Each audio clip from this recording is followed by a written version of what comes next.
여러분 악마를 본 적 있으신가요? 어쩌면 여러분은 절대 그 얼굴을 모를지도 모릅니다. 왜냐하면 그들은 우리가 가장 믿고 있는 사람일 가능성이 크기 때문입니다. 저도 그랬습니다. 절대 속을 일 없다고 생각했습니다. 사람 보는 눈이 있다고 자부했습니다.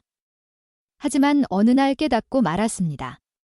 나는 이미 오래전부터 그들의 소나기에서 놀아나고 있었다는 사실을 그제서야 알았습니다. 진짜 무서운 사람들은 결코 우리를 위협하지 않습니다. 오히려 따뜻한 미소를 짓고 다정한 목소리로 다가오죠. 그리고 우리가 깨달을 즈음에는 이미 너무 늦어버립니다. 하지만 여러분 아직 늦지 않았습니다. 오늘 악마보다 더 무서운 5가지 유형의 사람들을 알려드리겠습니다. 이 영상을 끝까지 보시면 앞으로 절대 이들에게 휘둘리지 않을 겁니다.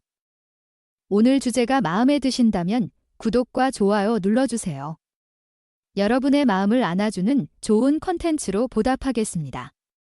첫 번째, 혹시 단체 카톡방에 들어가 있나요? 아들이 보내준 카톡방이었어요. 지역 단톡이라길래 그냥 있었는데 다들 정부 지원금 신청한다고 하더라고요. 저만 안 하면 손해일 것 같아서 신청했는데 2천만 원이 사라졌습니다. 이런 피해 사례가 요즘 끊이지 않고 있습니다. 사기꾼들은 더 이상 전화로 접근하지 않습니다. 이제는 카톡 단체 톡방에서 우리의 돈을 노리고 있습니다. 그리고 더 무서운 건 그들의 수법이 너무도 자연스럽다는 것입니다. 혹시 이런 경험 있으신가요? 어느 날 갑자기 단톡방에 초대되었습니다.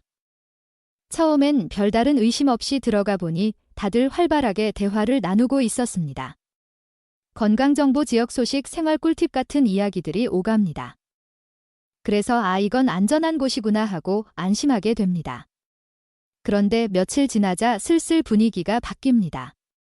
이번에 정부 지원금 신청하셨어요. 이 투자 정말 대박이에요. 선착순이에요. 저도 사실 망설였는데 해보니까 진짜 좋네요. 이쯤 되면 조금 불안해지실 겁니다. 하지만 다른 사람들은 아무렇지 않게 참여하고 있는 듯 보입니다. 여기서 딱 한 가지 생각이 떠오르죠. 나만 안 하면 손해 아닌가? 바로 이 순간이 사기꾼들이 노리는 결정적인 타이밍입니다. 그들은 단체 톡방을 이용해 우리의 심리를 철저히 조정합니다. 단톡방 사기꾼들은 이렇게 움직입니다. 첫째, 믿을 만한 사람처럼 위장합니다. 이들은 처음부터 돈 이야기를 하지 않습니다. 오히려 반년 길게는 1년 동안 꾸준히 신뢰를 쌓습니다. 카톡방에는 가짜 피해자, 가짜 투자 성공담을 올리는 사람들이 가득합니다. 누군가는 공무원, 누군가는 금융 전문가라고 합니다. 그럴싸한 프로필 사진을 걸고 친절하게 말합니다. 둘째, 비트코인 해외 주식 선물 투자를 미끼로 사용합니다. 요즘 가장 많이 쓰는 수법 중 하나가 비트코인과 해외 선물 투자입니다. 비트코인은 지금 사야 한다며 전문가들이 다 예측했다고 말합니다. 해외 주식으로 큰 돈을 버는 방법을 알려주겠다고 합니다. 소액으로 시작해서 하루 만에 30% 수익이 가능하다고 장담합니다. 하지만 현실은 다릅니다. 비트코인 투자 사기의 경우 처음에는 실제 비트코인 투자처럼 보이지만 알고 보면 가짜 플랫폼입니다. 돈을 입금하면 아예 출금이 불가능한 경우가 많습니다. 가짜 거래 내역을 보여주며 수익이 난 것처럼 속인 뒤 더 많은 돈을 넣도록 유도합니다. 해외 주식과 선물 투자 사기 역시 마찬가지입니다. 해외 브로커를 통해 거래해야 한다며 가짜 사이트를 안내합니다. 초반에는 조금 수익이 난 것처럼 보이지만 결국 모든 돈을 날리게 됩니다. 출금을 요청하면 절차가 필요하다며 추가 입금을 요구하거나 아예 계정을 삭제해버립니다. 셋째, 인증된 전문가라는 가짜 신분을 사용합니다. 나는 금융 전문가라며 투자로 10억을 벌었다고 소개합니다. 제 VIP방에서는 검증된 정보만 공유된다며 가입을 유도합니다. 무료 리딩방에서 수익을 내게 한 뒤 결국 유료 강의나 투자를 유도합니다. 이런 사람들이 추천하는 투자처는 대부분 사기입니다. 넷째, 급하게 행동하게 만듭니다. 오늘까지만 신청 가능합니다. 이 기회 놓치면 후회하실 거예요. 다들 이미 했어요. 선생님만 안 하면 나중에 서운해 하실 거려. 이런 말들 어디서 많이 들어보지 않으셨나요? 단체 카톡방에서 사기꾼들이 가장 많이 사용하는 방법입니다. 다섯째, 생각할 틈을 주지 않습니다. 바로 결제하셔야 해요. 지금 안 하면 늦습니다. 저도 이미 했어요. 괜히 망설이지 마세요. 이런 말들이 쏟아지면 사람들은 순간적으로 판단력이 흐려집니다. 특히 주변에서 다들 좋다고 하면 나만 빠지는 게 두려워집니다. 철학자 르네 데카르트는 이런 말을 남겼습니다. 의심할 수 없는 것을 의심하라. 하지만 우리는 정반대로 행동합니다. 다들 믿는 것 같으면 나도 믿는다. 바로 이 순간 사기꾼들의 함정에 빠지는 것입니다. 한 50대 여성의 이야기입니다. 언니가 초대한 방이었어요. 처음엔 별 얘기 없이 동네 소식도 나누고 좋은 정보도 공유하고 그랬죠. 그런데 갑자기 이거 해보면 돈이 정말 잘 벌린다는 말이 나오더라고요. 저 빼고 다 하는 것 같아서 결국 전 재산을 날렸습니다. 또 다른 60대 피해자의 이야기입니다. 정부 지원금 신청이 가능하다고 하길래 링크를 눌렀어요. 공식 사이트처럼 보여서 그대로 정보를 입력했죠. 그런데 며칠 뒤 제 계좌에서 돈이 빠져나간 걸 보고 정신이 번쩍 들었습니다. 이제 더 이상 나는 당하지 않을 거야 라고 안심해서는 안 됩니다. 이들은 철저하게 우리의 심리를 이용하고 있습니다. 이제부터 단톡방 사기 이렇게 대처하세요. 단톡방에서 돈 이야기가 나오면 즉시 나가세요. 선착순 마감 임박 비공개 정보라는 말이 나오면 100% 사기입니다. 정부 지원금 투자 정보는 반드시 공식 홈페이지에서 확인하세요. 가짜 후기가 많으니 믿을 수 있는 지인을 통해 검증하세요. 모든 결정 전에 가족과 상의하고 최소한 1시간이라도 고민하세요. 율곡 이인은 이런 말씀을 남기셨습니다. 사람을 알아보는 지혜가 있어야 진정한 평안을 얻을 수 있다. 사기꾼들은 우리가 지혜롭지 못한 순간을 노립니다. 순간의 방심이 평생을 후회로 만들 수 있습니다. 더 이상 이런 피해가 나오지 않도록 꼭 기억하시길 바랍니다. 이제 다음으로 넘어가겠습니다. 악마보다 더 무서운 두 번째 유형, 그들은 이렇게 당신을 조종합니다. 두 번째, 다 너 위해서 그러는 거야 라는 말 들어보셨나요? 60대 초반의 김정희 씨는 30년 된 친구 미영 씨를 늘 믿고 따랐습니다. 미영 씨는 처음부터 강요하는 사람이 아니었습니다. 오히려 다정한 말로 정희 씨를 걱정해 주었고 좋은 정보를 나누며 늘 챙겨주었습니다. 나는 내가 손해보는 거 정말 못 보겠어. 넌 너무 착해서 문제야? 사람들이 널 이용하는 거야? 나만 믿어. 내 인생 진짜 잘 풀릴 거야. 정희 씨는 미영 씨의 말을 들을 때마다 마음이 편안해졌습니다. 이 친구만큼 나를 진심으로 생각해주는 사람이 없다고 느꼈기 때문입니다. 어느 날 미영 씨는 보험을 하나 추천했습니다. 이거 가입하면 내 노후가 보장되는 거야? 내가 아는 사람이 보험 쪽에서 일하는데 절대 손해 안 봐. 정희 씨는 솔직히 마음에 들지 않았습니다. 하지만 미영 씨의 표정이 묘하게 변했습니다. 내가 너 생각해서 알려준 건데 내가 이렇게 나오면 나도 서운하지. 넌 나를 못 믿어. 30년 친구한테 이럴 수 있어? 정희 씨는 순간 당황했습니다. 친구를 의심하는 사람이 된 것 같은 기분이 들었습니다. 결국 그래 내가 추천한 거니까 하며 보험을 가입했습니다. 그렇게 몇 년이 지나고 미영 씨는 또 다른 이야기를 꺼냈습니다. 요즘 주식 좀 해야 해. 이거 확실한 정보야? 나만 알고 있는 건데 너한테 특별히 말해주는 거야? 정희 씨는 망설였습니다. 하지만 예전처럼 미영 씨의 기대를 저버리는 것이 더 두려웠습니다. 결국 그녀는 미영 씨가 추천한 주식에 돈을 넣었습니다. 그 후 몇 달 뒤 주식이 폭락했고 정희 씨는 전 재산의 반을 날렸습니다. 그런데 그때 미영 씨가 갑자기 태도를 바꿨습니다. 나도 손해봤어. 어쩌겠어. 이런 게 투자지. 정희 씨가 원망이라도 할까봐 미리 선수를 친 것이었습니다. 그 순간 깨달았습니다.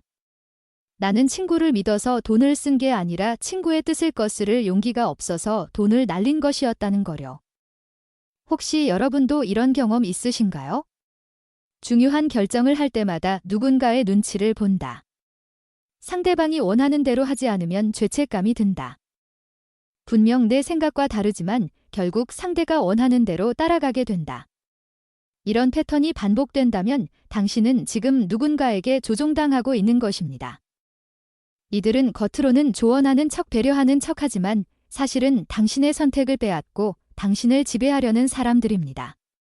이제부터 이들이 사용하는 수법을 하나씩 살펴보겠습니다. 첫째, 의견을 제시하는 척하면서 당신의 선택권을 없앱니다. 나는 내가 행복했으면 좋겠어.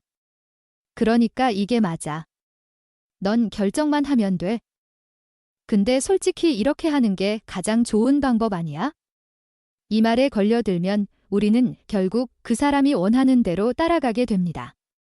내가 결정을 내린 것 같지만 실은 상대가 유도한 방향으로 흘러가고 있는 것입니다.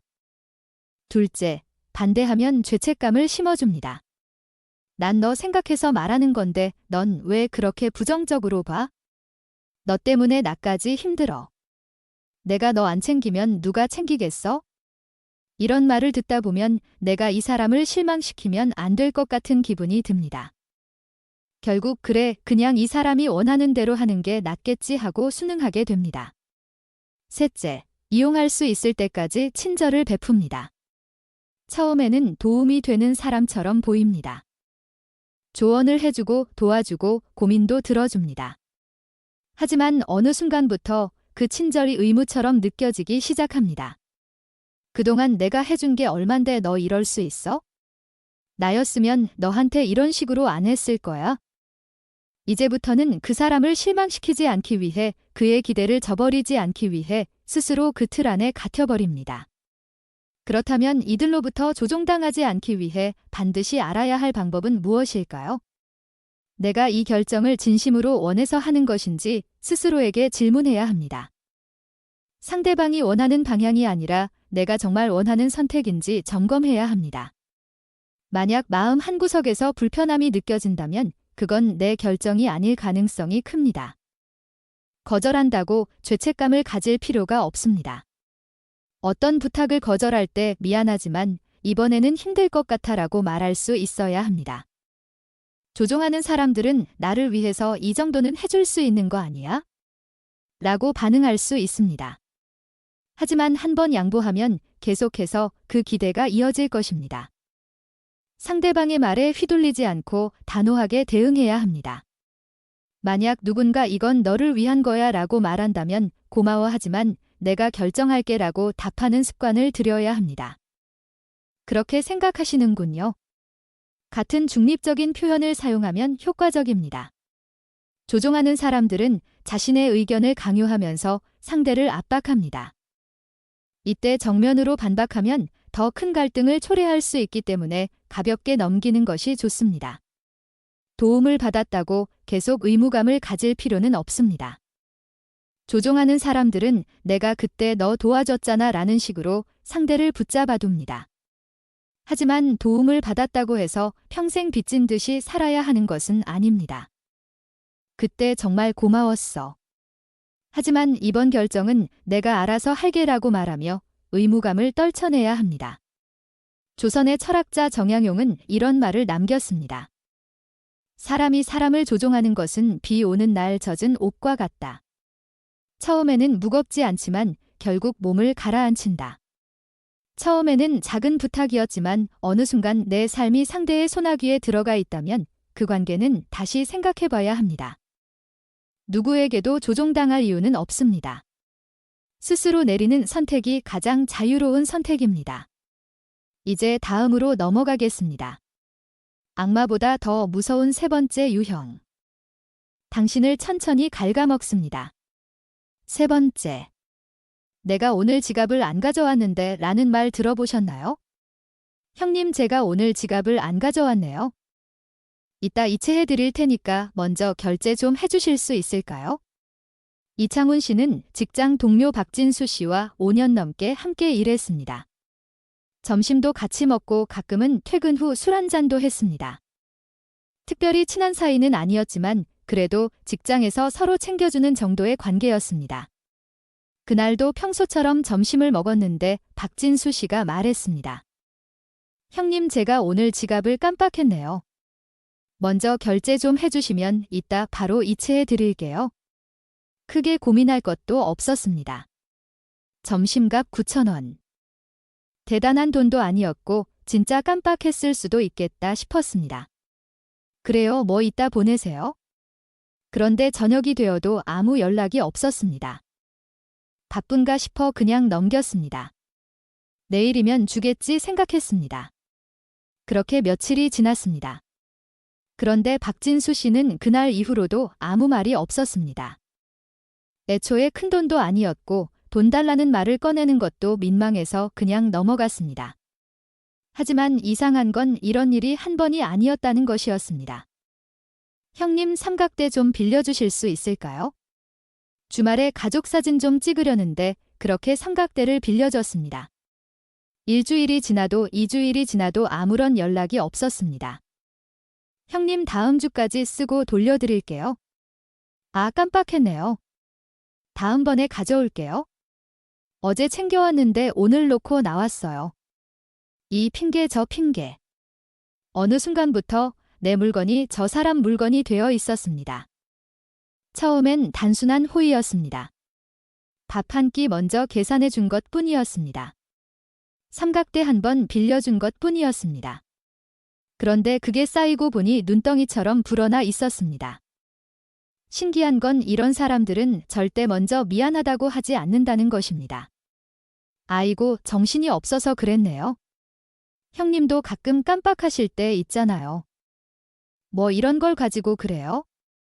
잘못한 건 분명 저쪽인데 어느새 내가 깐깐한 사람이라도 된 것 같은 분위기였습니다. 이런 사람들의 특징은 무엇일까요? 첫째, 처음엔 아주 사소한 것부터 시작합니다. 작은 금액, 작은 부탁. 부담스럽지 않게 접근합니다. 그래서 거절하기가 어렵습니다. 둘째, 자신이 빚을 지고 있다는 생각을 하지 않습니다. 그 정도는 그냥 넘어갈 수도 있는 거 아닌가요? 우리 정도 사이에 그런 걸 따지나요? 셋째, 한 번 넘어가면 계속 반복됩니다. 한 번 빌려주고, 한 번 먼저 계산해주고, 한 번 이해해주고. 그러다 보면 언제부터인지 나만 손해보고 있다는 걸 깨닫게 됩니다. 넷째, 상대가 먼저 요구하지 않아도 슬쩍 떠보는 말을 합니다. 형님, 그거 어디서 샀어요? 좋아 보이네요. 요즘 돈이 좀 빠듯하네요. 한동안 점심값 대신 내주시면 나중에 한 번 쏠게요. 뭐 농담이에요. 처음엔 그냥 말처럼 들리지만 결국엔 부탁으로 이어집니다. 이런 사람들에게 어떻게 해야 할까요? 첫째, 정확하게 선을 그어야 합니다. 이체는 언제쯤 가능하세요? 그때 빌려간 삼각대, 이번 주 안에는 꼭 돌려주시면 좋겠습니다. 말을 하지 않으면 상대는 영영 모른 척 할 것입니다. 둘째, 돈이나 물건이 오가는 관계는 철저히 따져야 합니다. 밥값 더치페이 하기로 했으니까 이번에는 정확히 정산합시다. 이번엔 제가 냈으니까 다음엔 꼭 사주세요. 셋째, 상대가 무한해하거나 오히려 화를 낸다면 더 이상 관계를 유지할 필요가 없습니다. 당연한 말을 했는데도 미안해하기는커녕 오히려 기분 나빠한다면 그 사람은 절대 변하지 않습니다. 철학자 루소는 말했습니다. 사소한 도둑은 형벌을 받고 큰 도둑은 왕이 된다. 처음엔 작은 손해였습니다. 하지만 그 작은 손해가 쌓이면 결국 내 인생에서 무시할 수 없는 손실이 됩니다. 여러분 곁에도 있지 않습니까? 늘 빌려가고 늘 먼저 내게 하고 늘 받기만 하는 사람. 그들이 아무렇지 않게 하는 말들 속에서 결국 손해보는 것은 당신입니다. 이제 선택해야 합니다. 계속 참으며 잃어버릴 것인가 아니면 지금이라도 단호하게 선을 그을 것인가. 착한 얼굴 뒤에 숨은 도둑들 이제는 끊어내야 할 때입니다. 악마보다 더 무서운 네 번째 유형. 그들은 당신의 가장 약한 부분을 파고듭니다. 네 번째, 힘들어 죽겠다라는 말 달고 사는 사람 있나요? 미경아, 내 인생은 왜 이렇게 힘들기만 하니? 애들도 엄마라고 따르지도 않고 남편은 매일 늦게 들어오고 나는 도대체 언제 행복해질 수 있을까? 60대 후반의 최미경 씨는 매일 같은 전화를 받았습니다. 전화를 건 사람은 20년 지기 친구였습니다. 처음에는 안타까운 마음에 진심으로 위로해 주었습니다. 그래, 요즘 정말 많이 힘들겠구나. 나라도 내 얘기 들어줄게. 몇 개월 동안 같은 이야기를 들어주었고 때로는 직접 만나 함께 고민을 나누기도 했습니다. 그런데 시간이 지나도 친구의 고민은 변하지 않았습니다. 넌 좋겠다. 자식들도 속 안 썩이고 남편도 성실하잖아. 나는 정말 아무것도 가진 게 없어. 처음에는 친구가 너무 힘든 상황이라 그런 줄 알았습니다. 하지만 어느 순간부터 미경 씨는 이상한 기분이 들기 시작했습니다. 이 친구와 대화하고 나면 항상 마음이 무거워졌습니다. 자신의 고민을 이야기해도 친구는 곧바로 말을 끊고 다시 자기 이야기를 이어갔습니다. 너 그런 말 하면 안 돼. 나는 너보다 더 힘들어. 좋은 일이 있어도 축하받기는커녕 비교당하는 기분이 들었습니다. 넌 인생 참 편하게 사네. 나는 죽을 만큼 힘든데. 그제야 미경 씨는 깨달았습니다. 이 친구는 진짜로 위로받고 싶은 것이 아니라 자신의 불행을 이야기하며 남의 공감과 죄책감을 이용하고 있었던 것입니다. 처음에는 함께 공감하는 관계라고 생각했지만 사실은 자신만 일방적으로 감정을 소모하는 관계였다는 걸 알게 되었습니다. 혹시 비슷한 경험을 한 적이 있으신가요? 어떤 사람들은 늘 힘든 척 불행한 척하며 상대의 감정을 짓누릅니다. 내 인생은 왜 이렇게 힘들까? 나는 정말 아무런 희망도 없어. 너라도 내 얘기 들어줘야지. 나는 너밖에 없어. 이런 말을 반복하면서 상대가 자신을 계속 위로해 주도록 만듭니다. 처음에는 안타까운 마음에 돕고 싶지만 나중에는 마치 내가 상대를 책임져야 할 것 같은 기분이 듭니다. 좋은 일이 생겨서 이야기를 하면 이들은 축하해 주지 않습니다. 넌 좋겠다. 나는 평생 이런 거 한 번도 못 해봤는데. 부러워. 나는 그럴 운도 없나 봐. 너는 항상 행복한 일만 생기는구나. 나는 뭐가 잘못된 걸까? 이런 말을 듣고 나면 기분이 좋을 수 없습니다. 처음엔 미안한 마음이 들고 다음부터는 상대 앞에서 좋은 이야기를 꺼내지 못하게 됩니다. 상대방은 본인의 불행만 이야기하고 나는 맞장구만 치는 관계가 됩니다. 아무리 도와줘도 변화가 없습니다. 해결책을 제안하면 항상 부정적인 반응이 돌아옵니다. 그렇게 해보는 건 어때? 라고 하면 아니야, 그건 안 돼. 나는 그런 거 못해 라고 답합니다. 또 다른 방법을 제시하면 그것도 별로야? 해봤는데 효과 없었어. 라고 말합니다. 이들은 문제를 해결하려는 것이 아니라 자신의 불행을 계속 유지하는 것을 선택합니다. 왜냐하면 불행해야만 관심과 위로를 받을 수 있기 때문입니다. 60대 초반의 김영수 씨는 같은 동네에 사는 오랜 친구와 자주 어울렸습니다. 그 친구는 항상 세상에 대한 불만이 가득했고 만날 때마다 부정적인 이야기만 늘어놓았습니다. 자식놈들은 부모한테 신경도 안 쓰고 마누라는 맨날 잔소리만 해대고 내가 이렇게 살려고 열심히 일했나 싶어 처음에는 안타까운 마음에 공감도 해주고 이야기도 들어주었습니다. 하지만 시간이 지나면서 김영수 씨는 점점 지쳐갔습니다.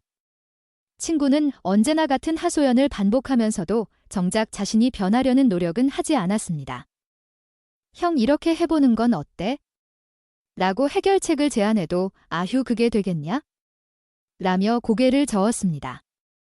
뭔가 도와주려고 해도 늘 아니야, 소용없어 라는 반응이 돌아왔습니다. 그러다 보니 어느 순간부터 김영수 씨도 이유 없이 피곤해지고 이 친구와의 만남이 부담스럽게 느껴지기 시작했습니다. 어느 날 가족들과 함께 여행을 가기로 한 날이었습니다. 친구의 전화를 받지 않고 모처럼 가족과 시간을 보냈습니다. 그런데 다음 날 아침 친구에게서 전화가 왔습니다. 어제 왜 전화 안 받았어? 요즘 나한테 무슨 일 있는지도 궁금하지 않지? 화가 난 듯한 목소리에 순간 당황했지만 그때 깨달았습니다. 이 관계는 단순한 친구 사이가 아니라 나의 감정을 쥐고 흔드는 관계였다는 것을요. 이제부터는 감정을 짓누르는 사람들에게 휘둘리지 않는 방법을 알아보아야 합니다. 대화를 시작할 때부터 경계를 설정해야 합니다. 오늘은 30분만 이야기할 수 있어 라고 미리 선을 그어야 합니다. 만약 상대가 계속 불행한 이야기를 늘어놓는다면 오늘은 좋은 이야기만 하기로 해요 라고 분위기를 바꿀 수 있도록 유도해야 합니다. 상대가 해결책을 거부할 때는 더 이상 대화를 지속하지 않는 것이 중요합니다. 그렇구나. 그럼 원하는 방향으로 한번 해봐라고 말하고 한 걸음 물러서야 합니다. 계속해서 해결해 주려고 하면 상대는 더 의존하게 됩니다. 상대의 감정을 떠안지 않는 연습도 필요합니다. 나는 이 사람을 돕고 있는 게 아니라 이 사람에게 이용당하고 있을지도 모른다. 이런 의심이 들 때는 한번 멈춰서 관계를 돌아보아야 합니다. 조선의 철학자 다산정약용은 이렇게 말했습니다. 한 사람의 우울이 10사람의 기쁨을 삼킨다. 동정이 지나치면 독이 된다. 우리는 누군가의 고민을 들어줄 수 있습니다. 하지만 그 고민이 나의 삶을 잠식하도록 놔두어서는 안 됩니다. 이제 선택해야 합니다. 계속해서 상대의 불행을 함께 짊어지고 살 것인가 아니면 내 삶을 지키기 위해 단호한 결정을 내릴 것인가 이제 다음으로 넘어가겠습니다. 악마보다 더 무서운 5번째 유형 그들은 친절한 얼굴로 당신을 공격합니다. 5번째 겉으로는 걱정하는 척하지만 사실은 상대를 통제하려는 말입니다. 이들은 관계를 무기로 삼아 우리를 올가맵니다. 가족, 친구, 직장, 상사, 심지어 배우자까지 끊을 수 없는 관계 속에서 나의 자존감을 무너뜨리고 결국 스스로를 그들에게 의존하도록 만듭니다. 60대 중반의 한 여성 이정숙 씨의 이야기입니다. 그녀는 30년 동안 남편과 함께 살아왔습니다. 남편은 늘 이렇게 말했습니다. 너는 혼자서는 아무것도 못해. 내가 없으면 어떻게 살래? 돈 관리도 못하는 주제에 내가 없으면 한순간에 거지 되는 거야. 처음에는 그냥 하는 소리라고 생각했습니다. 하지만 시간이 지나면서 이상한 기분이 들었습니다. 어느 순간부터 자신도 모르게 남편의 허락 없이는 아무것도 하지 못하는 사람이 되어 있었습니다. 집안의 경제권은 남편이 쥐고 있었고 정숙 씨는 용돈을 타서 생활했습니다. 그녀가 무언가 결정을 하려고 하면 남편은 항상 비웃듯 말했습니다. 내가 그런 걸 뭘 알아. 그냥 내 말 들으면 돼. 그제야 깨달았습니다. 남편이 원하는 건 그녀가 행복하게 사는 것이 아니라 그의 뜻대로 사는 것이었습니다. 비슷한 경험을 하신 적 있으신가요? 관계라는 이름으로 나를 지배하는 사람들, 이들은 절대 대놓고 위협하지 않습니다. 대신 심리적인 압박을 주고 결국 우리가 스스로 갇혀버리도록 만듭니다. 이들은 이렇게 당신을 올가맵니다. 첫째, 심리적 의존을 유발합니다. 너나 없으면 어떻게 할 건데, 내가 없었으면 내가 이렇게 살 수 있었을 것 같아. 이런 말들을 반복하며 상대를 불안하게 만듭니다. 자신이 없으면 상대가 아무것도 못할 것처럼 느끼게 만들죠. 그러다 보면 결국 상대는 스스로 결정을 내릴 용기를 잃어버립니다. 둘째, 죄책감을 심어줍니다. 내가 널 위해 얼마나 희생했는데 너 이러는 거 너무하다. 배은망덕하네. 난 다 너 잘 되라고 했는데. 이들은 항상 자신이 희생한 것처럼 이야기합니다. 그리고 상대가 거부감을 느끼거나 독립하려 하면 마치 큰 잘못을 저지른 것처럼 죄책감을 심어줍니다. 셋째, 관계를 이용해 압박합니다. 너 엄마한테 이러는 거 정말 너무한 거 아니야? 친구끼리 이 정도는 해주는 거잖아. 이런 말에 걸려들면 우리는 쉽게 반박하지 못합니다. 부모, 배우자, 친구, 직장, 동료 같은 끊을 수 없는 관계일수록 이들은 더욱 강하게 우리를 조종합니다. 조선의 철학자 율곡이인은 이렇게 말했습니다. 타인의 시선과 감정에 갇히는 순간 자유는 사라진다. 우리는 종종 관계를 유지하기 위해 희생해야 한다고 배웠습니다. 하지만 그것이 나의 자유를 빼앗는다면 그 관계는 결코 건강한 것이 아닙니다. 그렇다면 이들에게 휘둘리지 않으려면 어떻게 해야 할까요? 어떤 관계도 내 행복보다 중요하지 않다. 관계가 소중한 것은 맞지만 그 관계가 내 삶을 지배하도록 두어서는 안 됩니다. 나의 행복이 없다면 어떤 관계도 건강할 수 없습니다. 나는 혼자서도 충분히 잘할 수 있다. 이들이 가장 두려워하는 것은 우리가 독립하는 것입니다. 혼자서도 살 수 있다는 자신감을 가지면 그들의 통제력은 약해질 수밖에 없습니다. 거리를 두는 연습을 해야 합니다. 상대가 감정적으로 압박할 때 바로 반응하지 않고 시간을 두고 생각하는 습관을 들이세요. 그렇군요. 나중에 이야기해요. 이 한마디만으로도 상대는 당황할 것입니다. 죄책감을 느낄 필요가 없습니다. 내가 없으면 난 못 살아. 나는 다 너 잘 되라고 하는 거야? 이런 말에 흔들릴 필요가 없습니다. 그들의 감정은 그들이 책임질 문제이지 내가 감당해야 할 문제가 아닙니다. 단호하게 선을 긋는 것이 필요합니다. 그건 제 선택이에요. 이제부터 제 방식대로 해볼게요. 이렇게 단호하게 말하면 상대는 더 이상 쉽게 조정할 수 없게 됩니다. 철학자 프리드리히 니체는 말했습니다. 너를 가두는 자를 사랑하지 말라.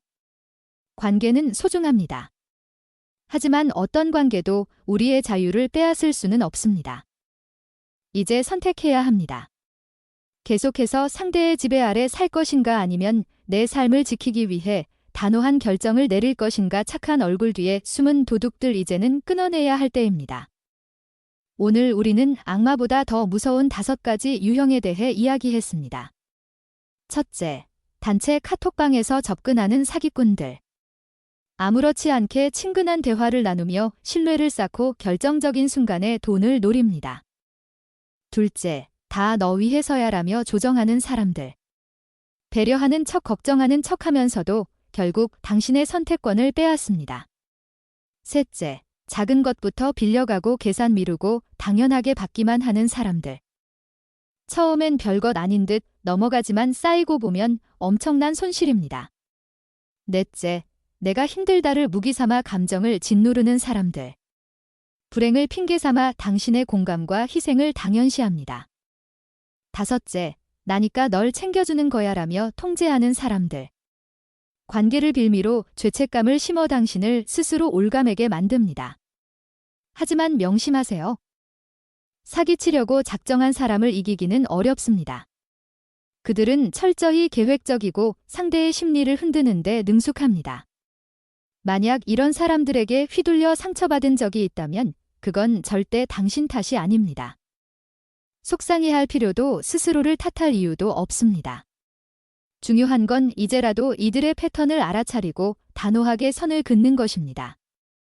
여러분 주위의 악마들이 모두 사라지고 늘 행복과 웃음이 가득하길 바랍니다. 오늘 영상을 보며 여러분은 어떤 생각이 드셨나요? 여러분의 경험과 생각을 댓글로 나눠주세요. 여러분의 이야기가 누군가에게 큰 위로와 깨달음이 될 것입니다. 오늘 영상이 도움이 되셨다면 소중한 분들께 공유해 주시고 구독과 좋아요로 저를 응원해 주세요. 여러분과의 소중한 연결이 저에게 큰 힘이 됩니다. 오늘도 행복한 하루 되세요. 이상으로 마음 풀고 가세요였습니다.